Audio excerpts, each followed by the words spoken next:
বিদ্যুতের দাম বাড়িয়ে সরকার জনগণের সাথে প্রতারণা করেছে এমন অভিযোগ এনসিপি নেতাদের। সন্ধ্যায় দলটির কেন্দ্রীয় কার্যালয়ে এক অনুষ্ঠানে বক্তব্য রাখেন তারা। এভাবে চলতে থাকলে বাংলাদেশের মানুষ বিএনপিকে প্রত্যাখ্যান করবে বলে মন্তব্য করেন নেতারা।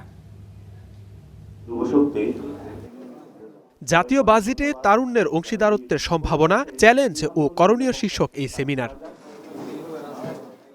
বৃহস্পতিবার বাংলা মোটরের দলটির কেন্দ্রীয় কার্যালয়ে জাতীয় যুব শক্তির এই আয়োজনে যোগ দেন এনসিপির নেতারা। তাহলে আমাদের ভবিষ্যতে আমরা যতই 30 লক্ষ বেকার দেখি, এটাকে কমিয়ে আনা সম্ভব না।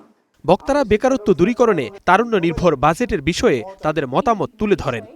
বাংলাদেশের অন্তত কয়েক লক্ষ ইয়াং জেনারেশনের ছেলে বাইক চালায়া হচ্ছে, তার কর্মসংস্থানটা হয়, তার ইনকামটা হয়। আপনি এই বাইকারদের উপরে ট্যাক্স আরোপের, ভ্যাট আরোপের, ট্যাক্স আরোপের কথা চিন্তা করতেছেন। ট্রেনিং যদি আমাদের দিতেই হয়, বাংলাদেশের ট্রেনিং থেকে বিদেশে যে সে ট্রেনিং নেক এবং বিদেশের 3 থেকে 4 বছর মধ্যে সে কিন্তু টাকাটা ফেরত দিতে পারবে। তো এরকম ইনোভেটিভ কিছু মডেল আমাদের আসলে আনতে হবে।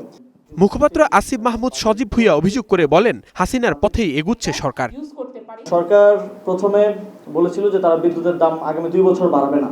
প্রিপেড মিটারের যেই চার্জ আছে, মাসিক চার্জ, ওই চার্জ কমিয়ে নিয়েছেন এবং এটাই বিএনপি মিডিয়া সেল বলেন, সরকারের পেজ বলেন, সব জায়গা থেকে কিন্তু এটাই প্রচার হচ্ছে। কিন্তু এট এ টাইম তারা বিদ্যুতের দাম বাড়িয়ে দিয়েছেন। যেই পরিবর্তনগুলো আনার চেষ্টা করা হয়েছিল বিভিন্ন অধ্যাদেশের মাধ্যমে, জুলাই সনদ, গণভোটের মাধ্যমে, সেটা থেকে আপনি ইউটার্ন নিয়ে আবার শেখ হাসিনার পথেই চলতে চাচ্ছেন। বিদ্যুতের দাম বাড়িয়ে সরকার জনস্বার্থ বিরোধী কাজ করেছে বলে অভিযোগ তুলেছেন নাসিরউদ্দিন পাটোয়ারি।